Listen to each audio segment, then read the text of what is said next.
muchas gracias por venir a este ciclo Desbordes del Archivo en el marco de la exposición Cartografías Yelin, Archivo, Tiempos y Afectos. Bueno, este es el tercer sábado que proyectamos películas acá en el auditorio. En esta oportunidad, bueno, vamos a proyectar cortometrajes. Digamos, el ciclo, bueno, propone, digamos, pensar las formas y los usos de los archivos en las producciones audiovisuales contemporáneas. Entonces, este cruce de archivos personales, familiares, archivos institucionales o la ausencia de los archivos, bueno, es el centro a partir del cual, digamos, pensamos este ciclo de cine. Hoy vamos a pasar cuarto cortometrajes con el plus de la presencia de las realizadoras y los realizadores, que después, bueno, nos vamos a quedar después de la proyección como para compartir con el público, digamos, entre nosotros, bueno, ver qué preguntas van surgiendo o comentarios a partir de las películas.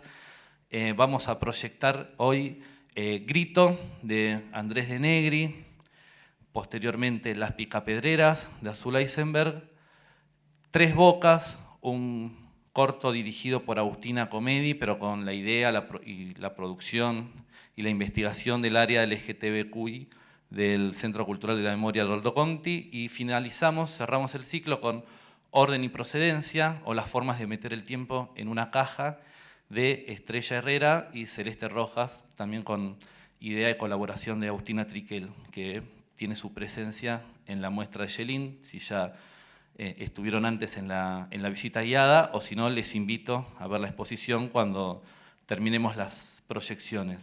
Así que, sin mucho más, arrancamos con los cortos y después pasamos a la charla con las realizadoras y los realizadores. Muchas gracias por venir. Pensamos en relación a la muestra y a este vínculo amplio entre los archivos y el cine, organizar este ciclo. Hoy con una fecha especial, pues una fecha de cortometrajes, y tenemos el lujo, el placer de que las realizadoras y los realizadores puedan venir acá. Así que, bueno, un poco la idea era poner en común, ¿viste? Los cuatro cortos que vimos, conversar un poco sobre la realización, bueno, qué ideas les dispararon cada uno de los cortometrajes que acabamos de ver, cómo piensan esta relación entre los archivos y el cine. Tenemos, como habrán visto, tenemos casos, por ejemplo, de archivos que están en instituciones del Estado. Digamos, el corto, por ejemplo, que dirigieron Estrella y Celeste sobre el traslado del Archivo General de la Nación, ahí Orden y Procedencia, el último cortometraje que vimos, el que hicieron las compañeras y los compañeros del Conti, también, digamos, con los archivos, como todo el trabajo que vienen haciendo allí en el Conti, digamos, que lo dirigió Agustina. También, bueno, reflexionar sobre la ausencia de archivos, como todo el trabajo que hizo Azul sobre la huelga de las picapedreras, y entonces, bueno, cómo imaginar sobre un archivo que no está o que no existe, o mismo también, bueno, el trabajo de Andrés, digamos, que es sobre archivos personales y, bueno, y en relación a las infancias y la dictadura, bueno, a partir de tu historia personal. Entonces, bueno, pensar un poco a partir de estos disparadores, bueno, cómo fueron imaginando el trabajo, digamos, como qué puntas tuvieron ustedes como para pensar este vínculo. No sé quién tiene, es muy amplio, pero bueno, como para empezar a charlar y a poner en común eso. No sé quién tiene ganas de arrancar.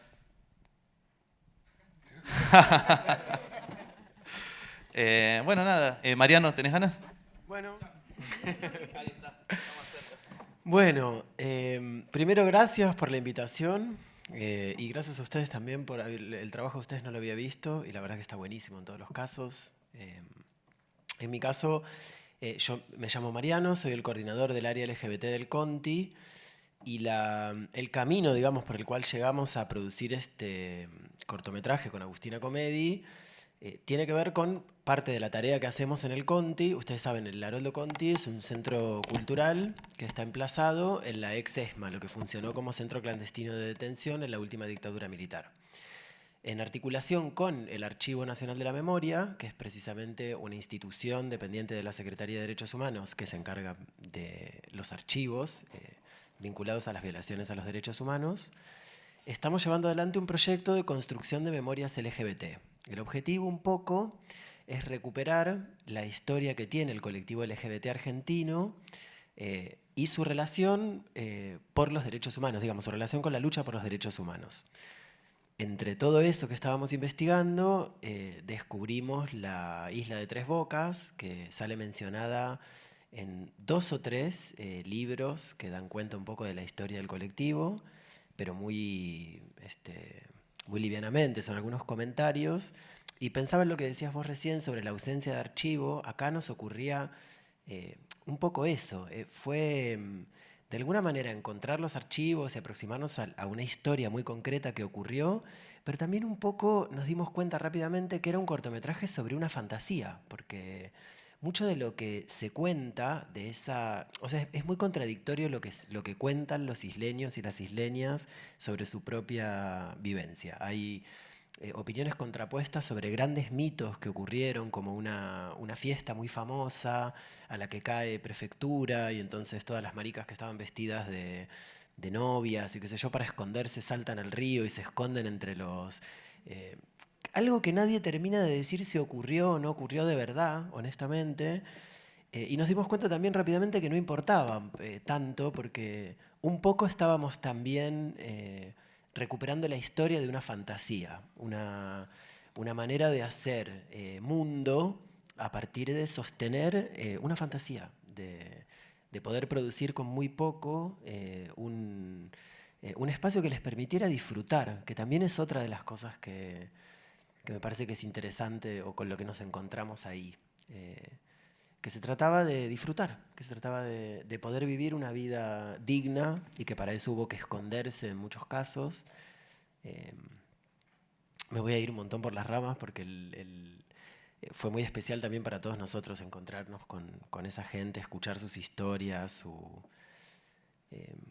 Así que esto, un poco volviendo a lo que vos decías, tratando de enlazar un poco eso, cuando encontramos los archivos, cuando encontramos las fotos por un lado y los VHS, nos dimos cuenta que había una historia para contar ahí. Y ahí fuimos a buscar a Agustina, que se entusiasmó muchísimo con el trabajo y la verdad es que yo lo sigo viendo y me sigue emocionando, me sigue pareciendo bellísima la mirada, ¿no? La sensibilidad en torno al tema y en torno al trabajo con archivo en general. No sé qué más decir sobre esto.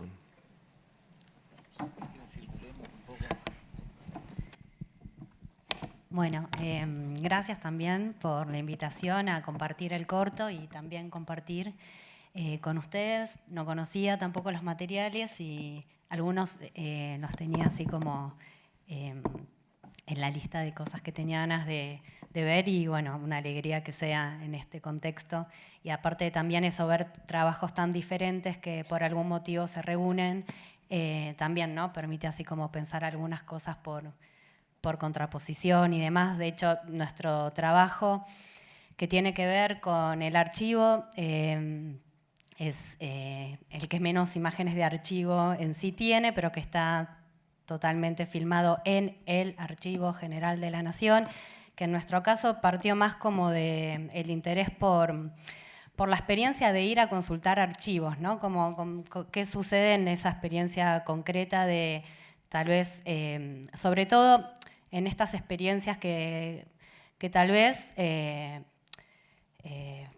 bueno, felizmente en cierta medida cada vez tenemos menos porque podemos consultar más desde la computadora, sin movilizarnos, pero bueno, ir al Archivo General de la Nación, cuando está ubicado en la calle Alem.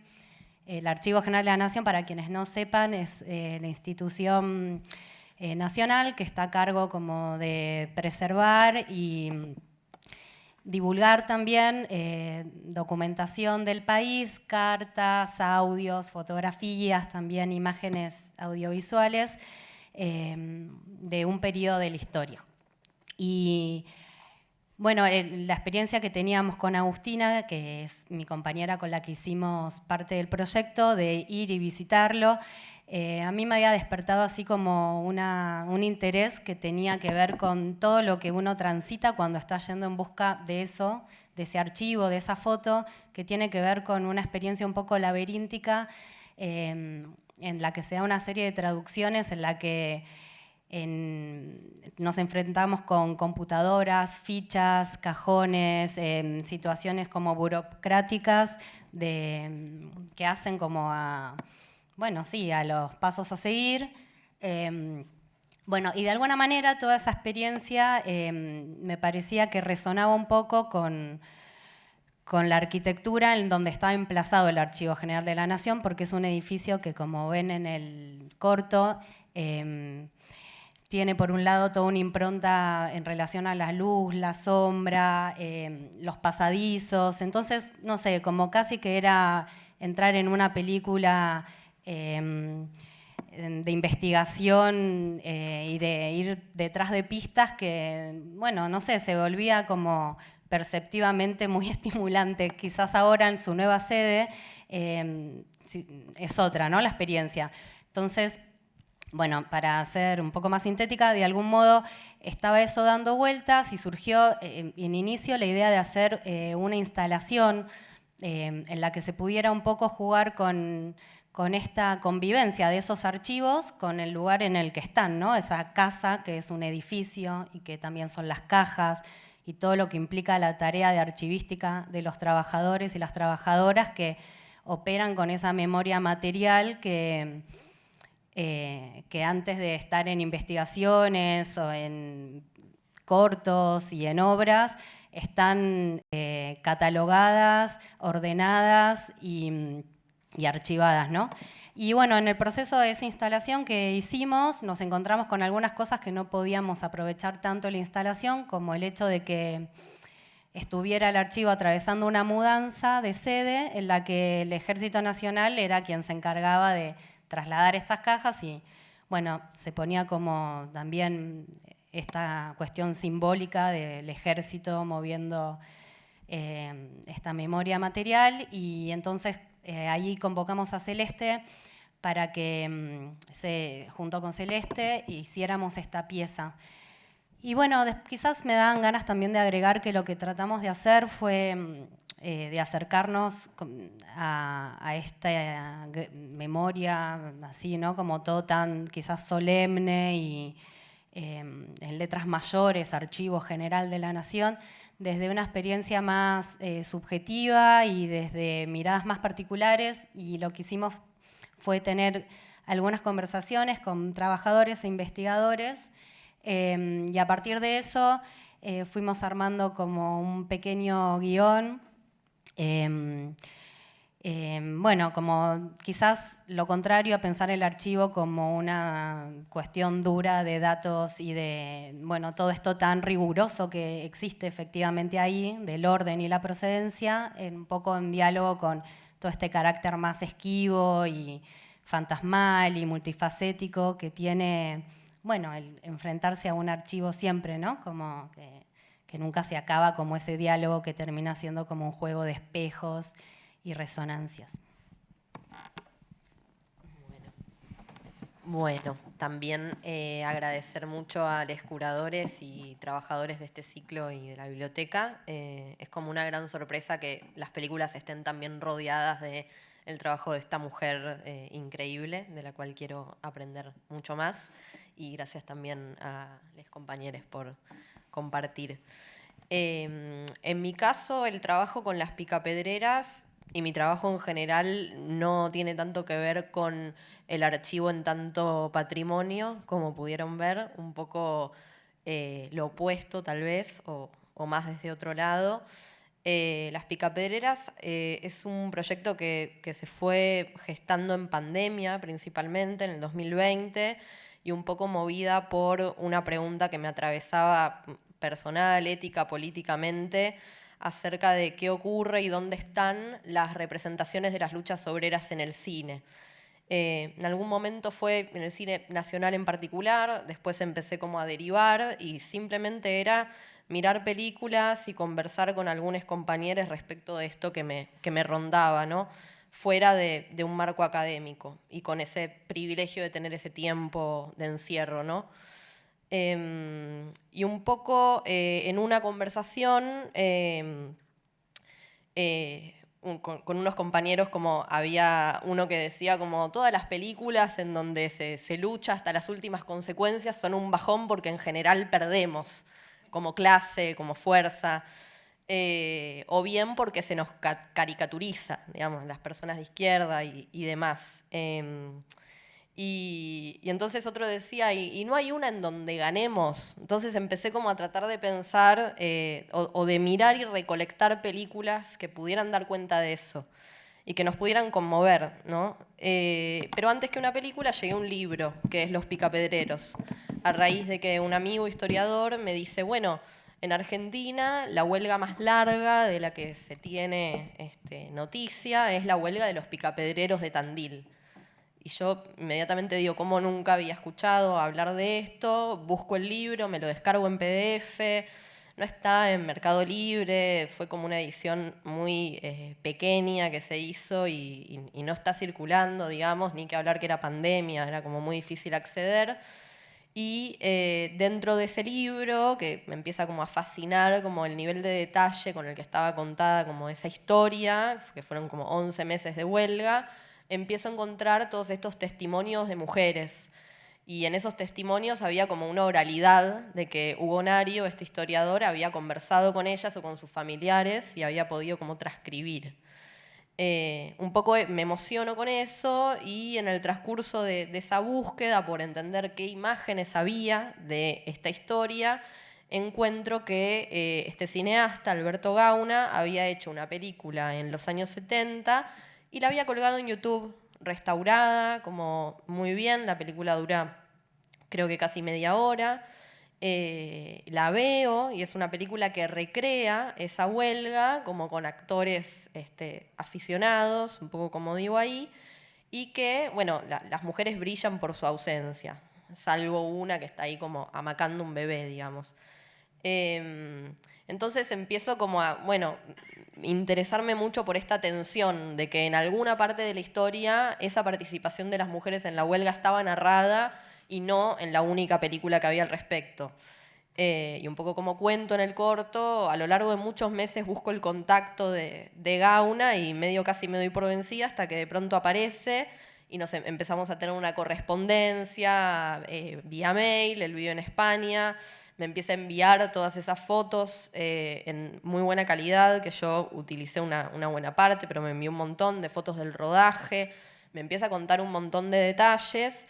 Y lo primero que me cuenta, que organiza de alguna manera la narración y que me hace como darme cuenta que ahí había una película por hacer, digamos, que ya algo se estaba organizando casi como más allá de mi voluntad, es que me dice que sí habían filmado una escena con las mujeres deteniendo el tren, que traía a los carneros, ¿no? Como a carnerear la huelga, y que esa escena había salido mal, porque tenía muy bajo presupuesto y hacer una escena con un tren que se detiene y un malón de mujeres era una cosa demasiado ambiciosa para su bajo presupuesto.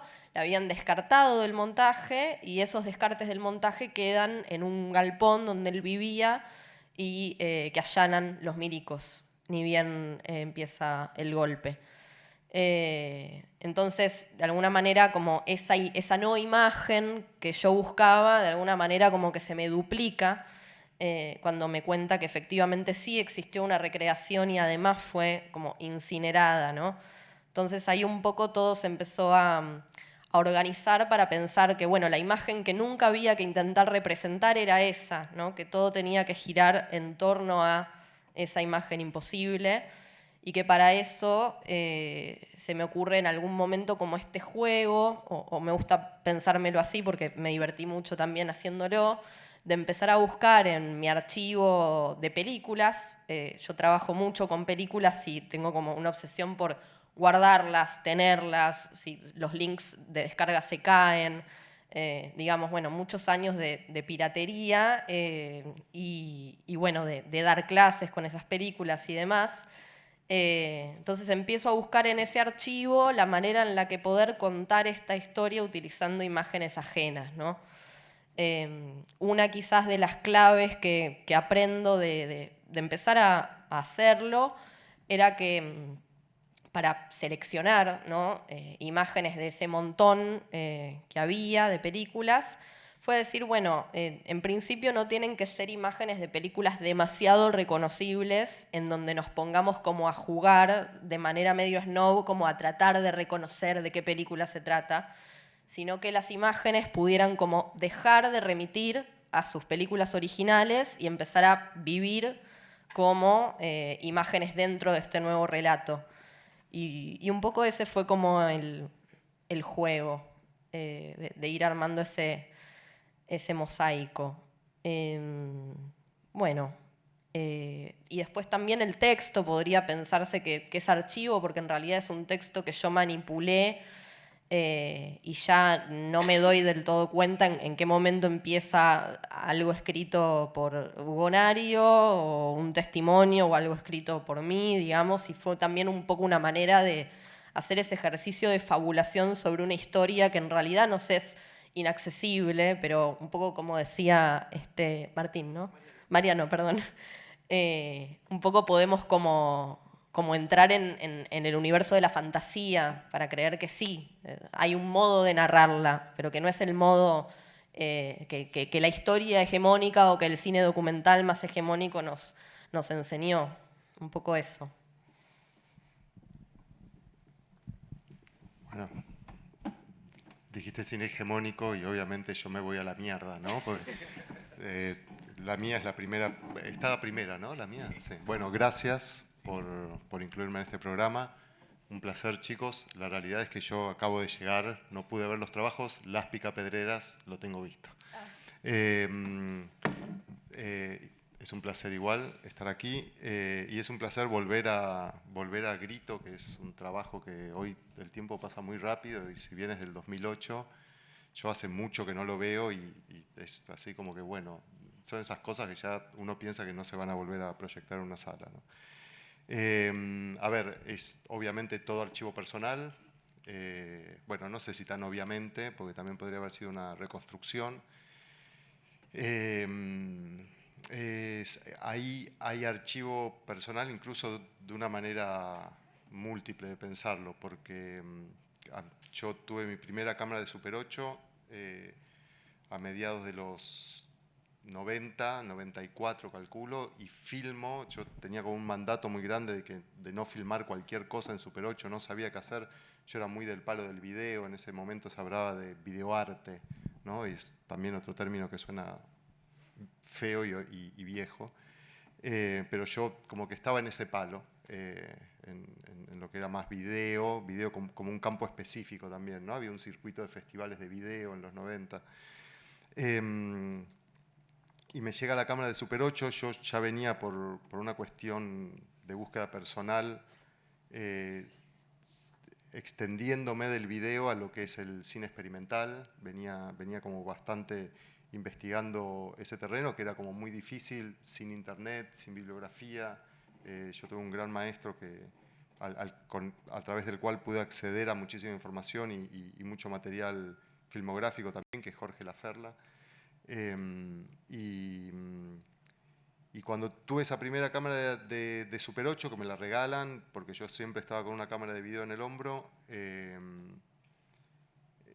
había un mandato muy grande ahí de, bueno, no puedo filmar cualquier cosa porque el Super 8 es lindo de imagen, ¿no? Entonces estoy ahí como pensando mucho y filmo algo que son esas cartas con dibujo que se ven en el trabajo. Y lo revelo, lo proyecto un par de veces y lo guardo. Digo, no, yo, si bien estudié cine, nunca quise seguir, nunca tuve la intención de seguir los pasos clásicos del cine. Yo generalmente hago al revés, ¿no? Para mí primero siempre viene la imagen. Y la imagen generalmente es de una espontaneidad bastante directa. No para algo que surge a partir de un proyecto, nunca escribo guión, incluso la palabra algunas veces llega al final del proceso de producción. Y ahí ya trabajaba de esa manera. Filmé esas cartas porque por una cuestión que me daba de coherencia a nivel histórico y contextual, ¿no? El Super 8 como un soporte familiar, fundamentalmente, turístico, familiar. Entonces esas cartas tenían eso, ¿no? Los 70s y el ámbito familiar. Entonces ahí había una coherencia, a lo mejor demasiado lineal, demasiado literal, y eso durmió durante mucho tiempo, hasta que empecé a ensayar unas instalaciones con proyectores de Super 8, no para película, hice una primera instalación primero y después filmando con fotografías también de la historia personal de mi familia. Y luego hice otra, entonces tenía mucho material filmado en Super 8 que lo había usado para unas instalaciones, se habían mostrado creo que 2005 en el Centro Cultural San Martín, 2006 en el Centro Cultural Recoleta, y empecé a armar de vuelta esos loops en Super 8 en mi casa, armar composiciones contra la pared y a poner la camarita de mini DV adelante. Y a partir de ese juego se fue armando las composiciones. Las composiciones del cuadro no son en postproducción, sino que son armadas en la pared con la camarita de video ahí adelante. Cosa que me interesaba también a nivel tecnológico. Yo trabajo mucho con instalaciones y yo digo que trabajo no tanto con cine, sino con cinematografía, ¿no? Porque trabajo mucho con aparatos. Y ahí ya había algo de eso. Y pensándolo conceptualmente, era como ver desde el presente un pasado en sus soportes. Era la camarita de mini DV, como siendo testigo de un intento de poner en orden o de articular diferentes memorias y ver qué surgía de eso como respuesta, ¿no? Respuestas obviamente bastante herméticas. Esto, digamos, si bien es video, grito, está muy alineado en el terreno del cine experimental, ¿no? Mucho más hermético que lo que puede ser un documental y demás, ¿no? Mucho más sensorial. Y el sonido surge todo también de una grabación. Mi familia tenía un grabador como un Geloso, pero de Sony era. Y creo que es el año, no me acuerdo, 1970, ahí dicen, creo que era 1976 que dicen además, ¿no? El año del golpe, es tremendo. Y yo ahí entonces tenía un año o menos de un año, el Día del Padre, y parece que alguien se puso, creo que era el Día del Padre encima, no, era Año Nuevo, creo, Año Nuevo. Y alguien se pone a grabar y yo reconozco algunas voces y nada, me parecía como tremendo, ¿no? El Año Nuevo del 76, la celebración familiar, y esa celebración tensa que hay ahí, ¿no? Esa celebración.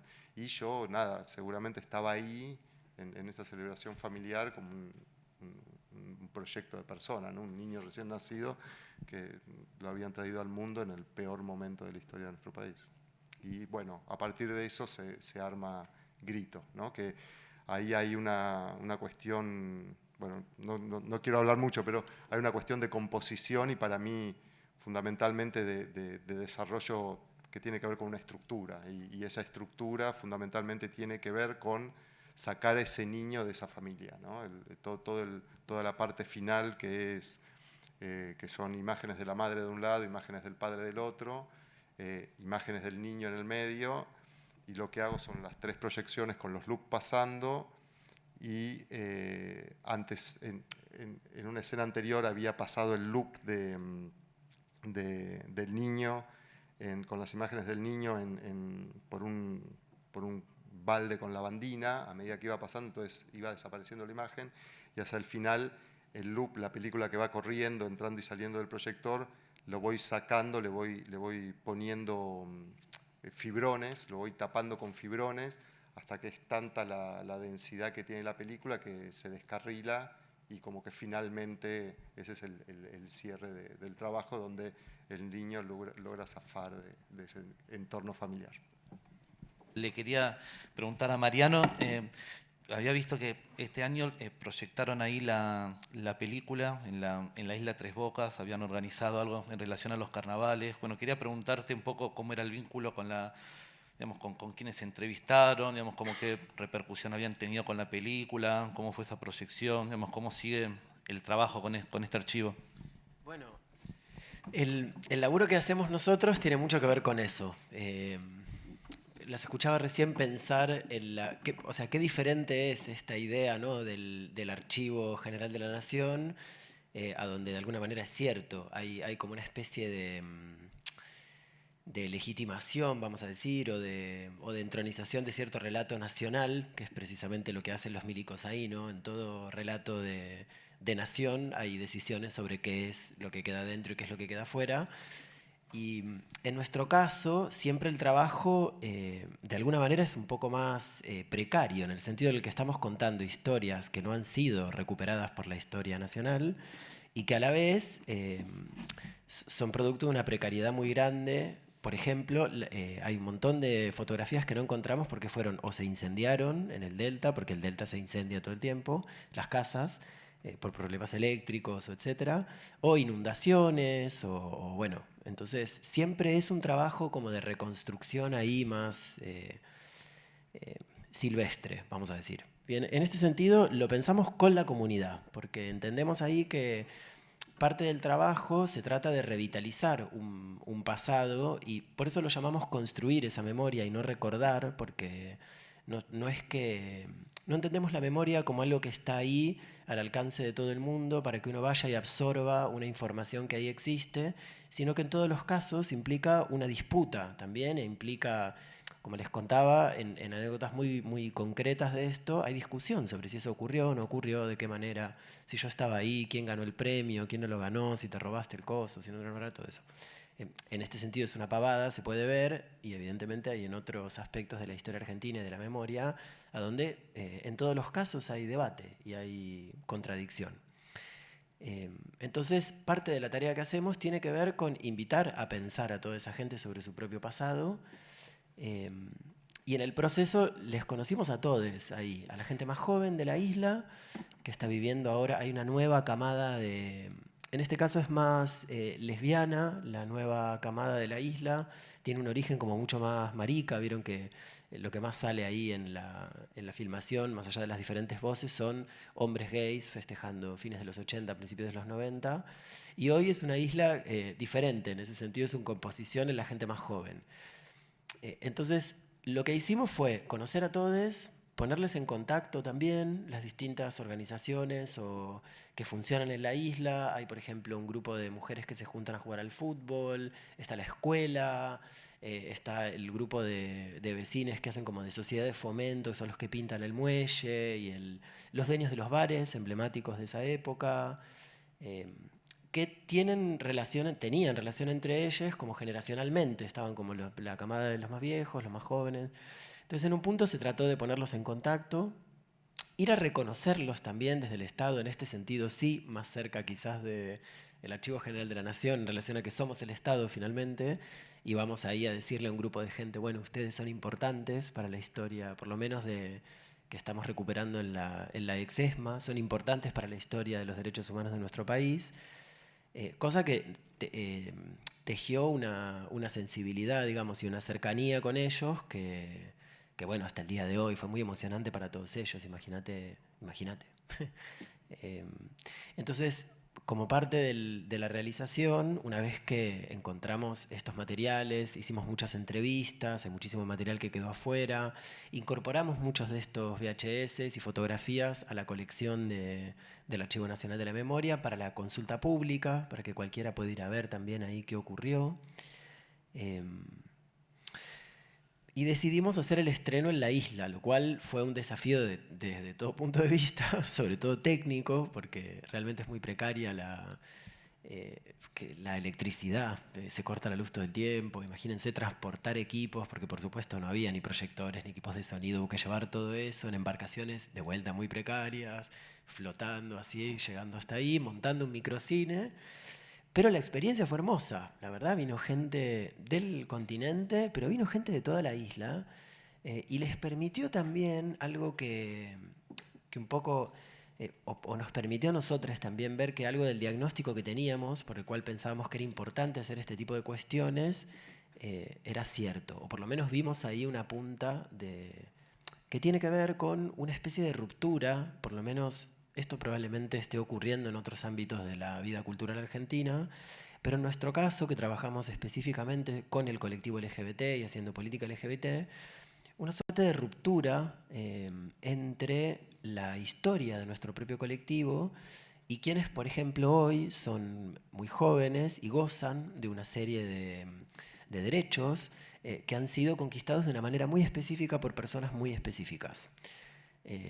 En ese sentido nos encontrábamos en la isla con las ancestras de la isla, unas maricas de 60, 70 años, viviendo ahí, que habían sido parte de la producción, digamos, de una vitalidad inédita en plena dictadura, y que había no solamente construido esa isla como tal, sino que había permitido, entre otras cosas, lo que hoy todas esas lesbianas más jóvenes que se van a vivir a la isla tienen, digamos, a lo que tenemos nosotros. Entonces, esa proyección se trató también de entrevistar a las más grandes y ponerlas en contacto con las más jóvenes, que se hicieran preguntas entre sí.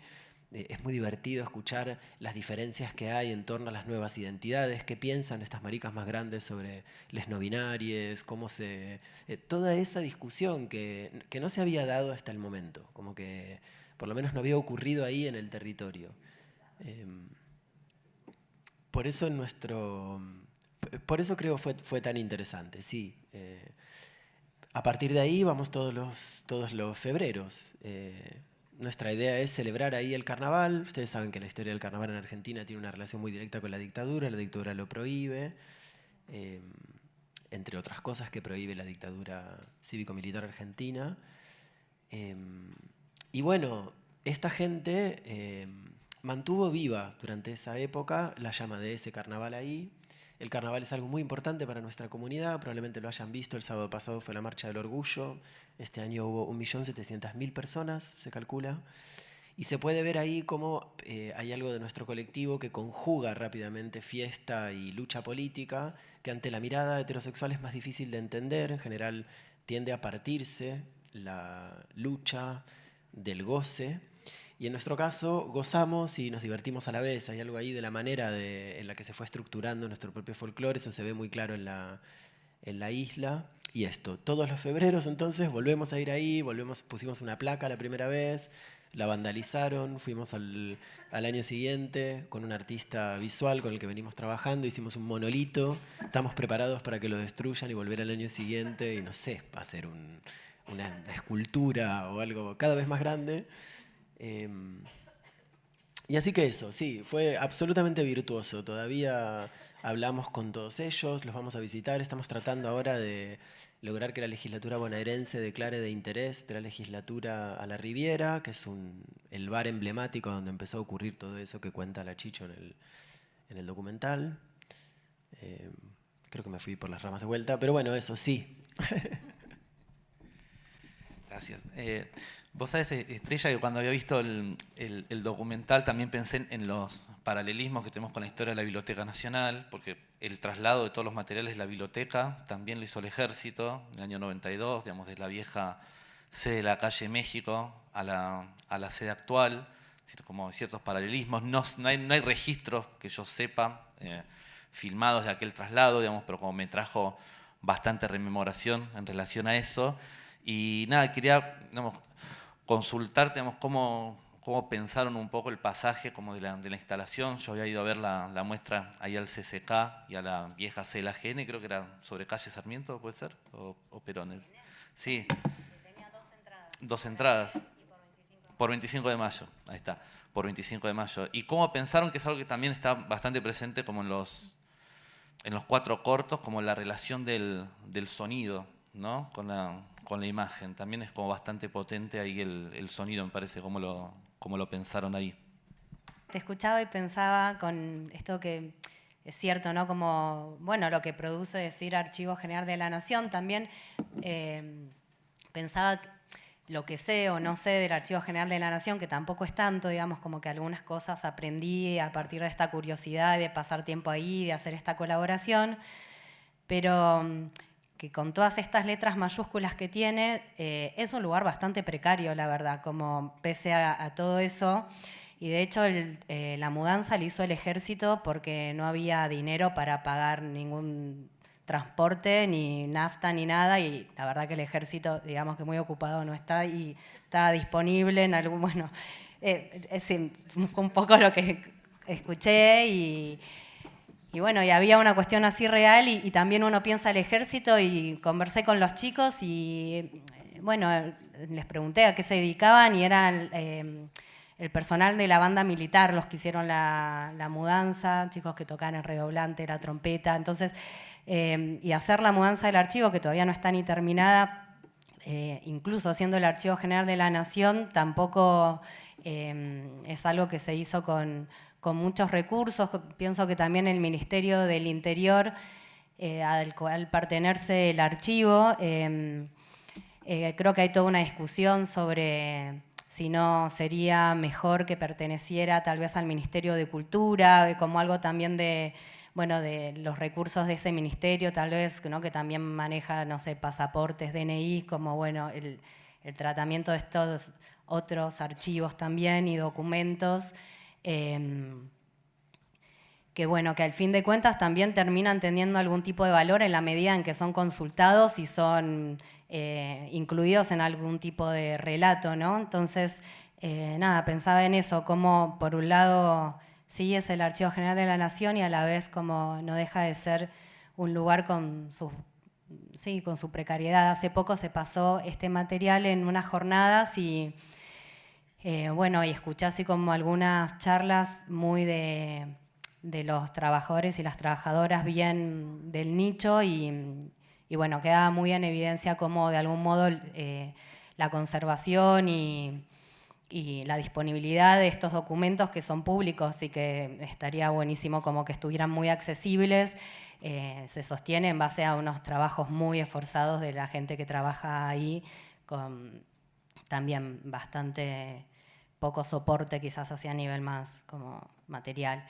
Y sobre la pregunta, Santi, en verdad creo que no pensamos en hacer como una transposición de la instalación al video, sino que fueron como aprovechar lenguajes distintos para poder mostrar no sé, distintas cuestiones que estaban sucediendo, pero sí permitía un poco lo audiovisual, jugar con el montaje, a construir algo donde esta situación así laberíntica se reforzara.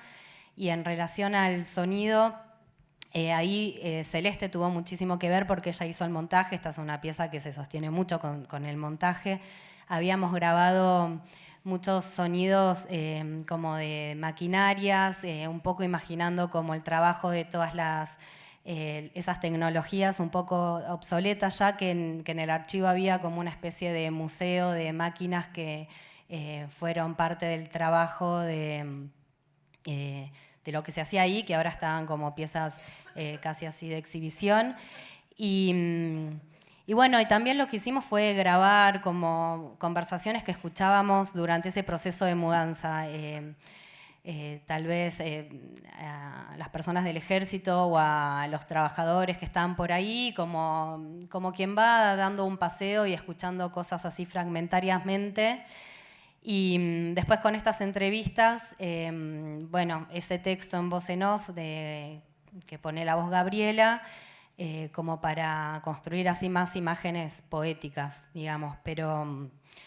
Y después, bueno, quisimos darle como un carácter animado, porque la sensación en ese edificio, que pienso que quizás en el nuevo no es esta, la experiencia es otra, ¿no? Pero como un poco esa resonancia entre todo ese carácter de esos edificios de inicio del siglo XX que intentan ser así como, bueno, en sus materiales llevar así como cierta elevación, ¿no? Como estar a la altura así como institucional de algo, bueno, con su importancia.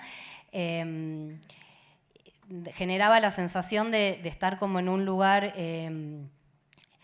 en el que había como unas presencias medio fantasmales, empezando porque ese edificio en verdad había tenido otros usos previamente, había sido un banco, entonces había algo también ahí como con la seguridad, las puertas, a la vez es un ensamblaje de dos propiedades distintas, entonces había, no sé, aperturas de puertas que estaban bloqueadas, escaleras que llegaban a lugares donde se terminaban y no podías pasar. Entonces ya de por sí como la misma arquitectura proponía algo que tratamos de explotarlo y bueno, quisimos como darle un carácter medio así como animista a esas, no sé, al mármol, a las escaleras y bueno, por eso trabajamos un poco con estas situaciones de penumbra y como un poco si las cosas, los materiales tuvieran algo de memoria y estuvieran ahí resonando junto con los archivos que guardaron tanto tiempo.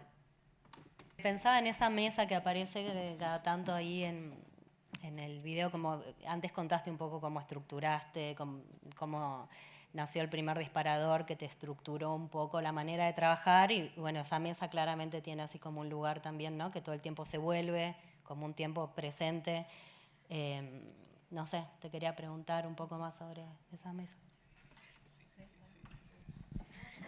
Bueno, es una buena pregunta. Yo quizás soy una de esas personas que en la pandemia filmó indiscriminadamente a nivel diario, en general. Esto no es que formara parte de eso, obviamente esos planos fueron filmados para Las Picapedreras.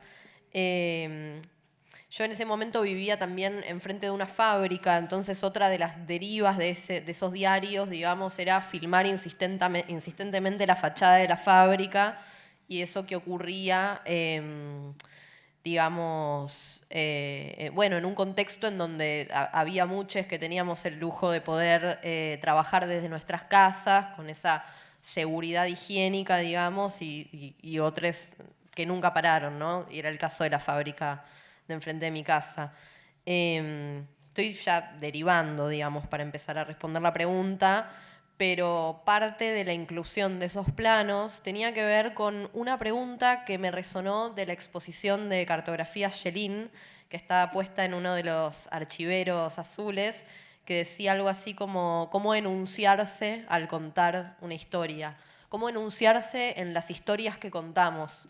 Y entonces esa para mí era como una preocupación recurrente y empecé como a ensayar maneras de poder poner en escena como esa microficción en donde arriba de esa mesa se sucede no solamente el encuentro con, en este caso, la fotocopia, que era el único material que yo tenía del libro de los Picapedreros, sino que después empecé a probar con, bueno, como las materialidades del día a día, como monedas, bueno, el peso con el símbolo que tiene el peso y esas monedas que prácticamente ya no sirven para nada, que a su vez parece que están como pasando también a ser otro archivo, podría pensarse, y con las facturas de luz, y con el trabajo cotidiano, como el trabajo doméstico, empezaba como a tratar de plantear hilos muy pequeños y sutiles en relación a ese presente, ¿no? Que tal vez no aludían directamente a una situación, a un contexto o a las luchas obreras del presente, pero sí a como tratar de construir un pequeño lugar de enunciación, que lo hice un poco tanto desde esos planos como, bueno, desde la voz, en parte. Esa tal vez es un poco la respuesta. No sé.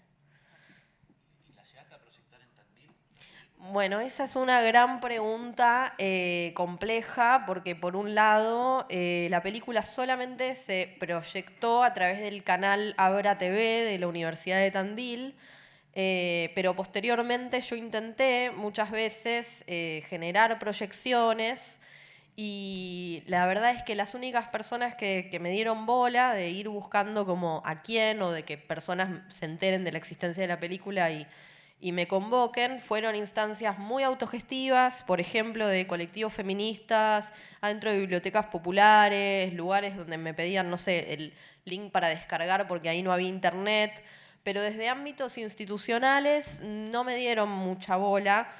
Yo creo que en parte, o sea, la película se estrenó a finales de 2021, todavía había instancias de apertura y cierre, como de rebrotes de COVID y demás.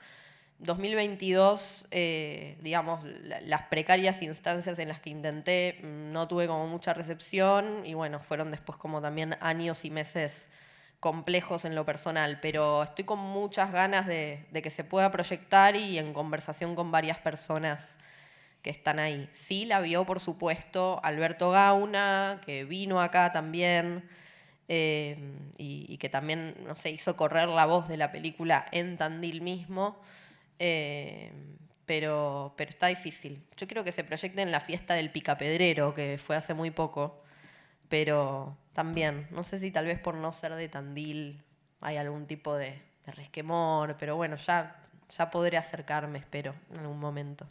Sí, me han llegado testimonios, gente que no sé ni dónde la vio, ahora está en Cinear, pero sobre todo el año pasado, mucha gente diciéndome como, y esa Isolina era mi bisabuela o era la tía de una amiga. Y eso sí, llegaron como muchos testimonios de personas a las que les llegó la película por alguna razón y que tenían una raigambre familiar. Bueno, yo, Andrés, te quería consultar porque bueno, tenía idea, bueno, según lo que había leído, digamos, como que esta pieza, digamos, El Grito, también dialoga una serie de otras piezas tuyas, en relación, digamos, como también más autobiográficas o autoficcionales, instalaciones que también hiciste en aquella época, digamos, entre el 2006 y el 2008.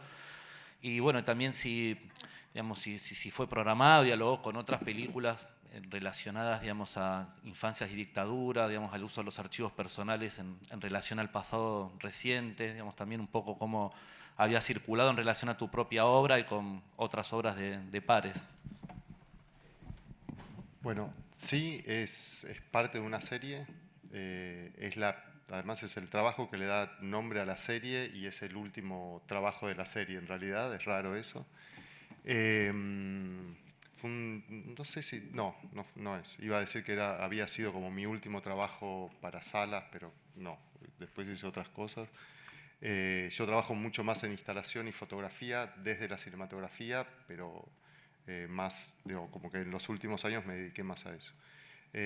Y ahí corté, ¿no? Fue esa la serie de autorretrato, digamos, o autobiográfica. La verdad es que después me hartó bastante, no solo en mi producción personal, sino en el campo del arte en particular, en general, el yoísmo, el yoyoísmo del artista, como que me empezó a irritar y no quería caer en eso, así que me fui de ahí. Sí, es parte de una serie y contexto. ¿La pasaron en el Conti alguna vez?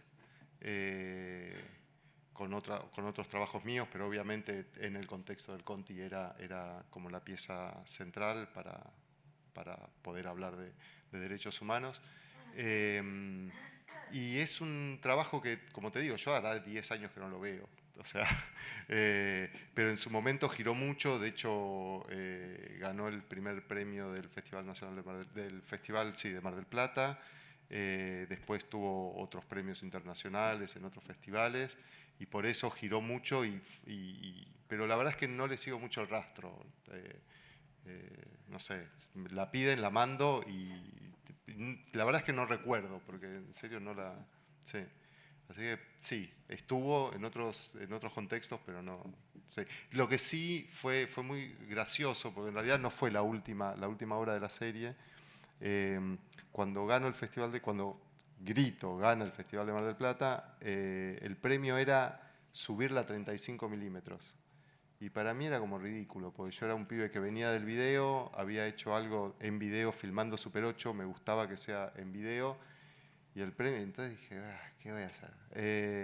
Pero lo interesante, primero que cuando vi la copia en la sala de lo que era Cinecolor, nada, vi otro trabajo y me enamoré obviamente del laburo desde otro lado.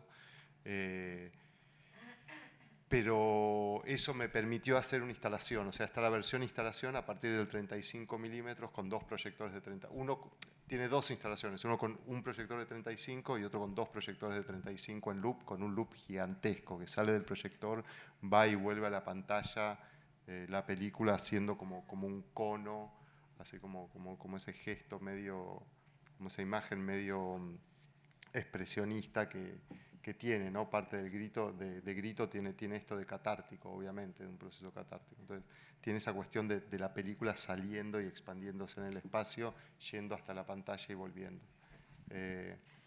Y obviamente eso fue exhibido en el contexto, digamos, no lo que vieron hoy, el corto, se podría decir, sino la versión instalación fue exhibido junto a las otras piezas de la serie, ¿no? Que son 3 obritas más con instalaciones en Super 8, una con 5 proyectores, una con 2 proyectores de Super 8 y otra con 3. ¿Sí? Bueno, si no hay otra consulta más para hacer o pregunta, bueno, les quiero agradecer muchísimo por haber venido, por haber compartido el trabajo que hicieron, por formar parte acá de la exposición y bueno, por haber venido esta tarde acá a la Biblioteca Nacional a compartir con todos nosotros. Bueno, muchísimas gracias. La muestra sigue hasta fines de marzo del año que viene y bueno, eso. Gracias.